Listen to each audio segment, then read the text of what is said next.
పరిస్థితులు చూస్తే నిజంగా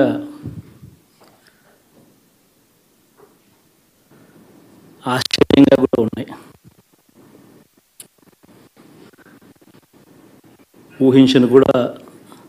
ఊహించలేదు ఇలా జరుగుతుందని, ఇలా వస్తాయని కూడా. బట్ ఎస్,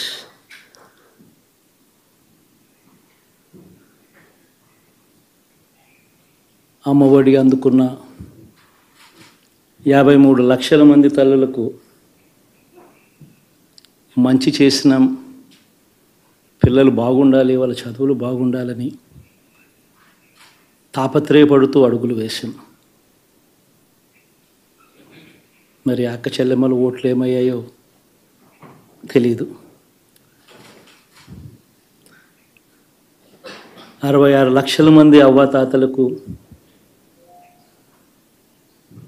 వితంతులకు, వికలాంగులకు గతంలో ఎప్పుడు జరగని విధంగా మంచి చేశాం. వారి కష్టాల్లో తోడుగా ఉంటూ, వారి కష్టాన్ని అర్థం చేసుకుంటూ, వారి ఇంటికే పంపించే వ్యవస్థను సైతం తీసుకొస్తూ, గతంలో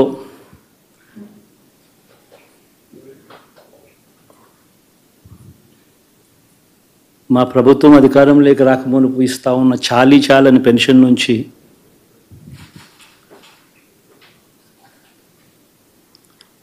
ఎంతో మంచి చేస్తూ అడుగులు వేసినా కూడా ఆ అవ్వాతాతలు చూపిన ఆప్యాయత ఏమైందో కూడా తెలియడం లేదు. దాదాపుగా 1,05,00,000 మందికి, పొదుపు సంఘాల అక్క చెల్లెమ్మలకు మంచి జరిగిస్తూ, వారి కష్టాలనే మా కష్టాలుగా భావిస్తూ, ఇచ్చిన ఏ మాట తప్పకుండా అన్ని రకాలుగా వాళ్ళకు అండగా ఉంటూ,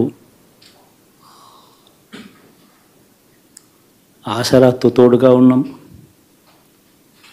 సున్నా వడ్డీతో సైతం అండగా ఉన్నాం, చేయూత సైతం తోడుగా ఉంటూ నిలిచాం. మరి ఆ 1,05,00,000 మంది అక్క చెల్లెమ్మల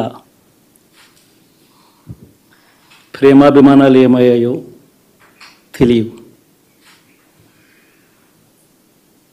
26 లక్షల మంది చేయూతను అందుకుంటున్న అక్క చెల్లెమ్మలు, వారి ఆప్యాయత ఏమైందో తెలీదు.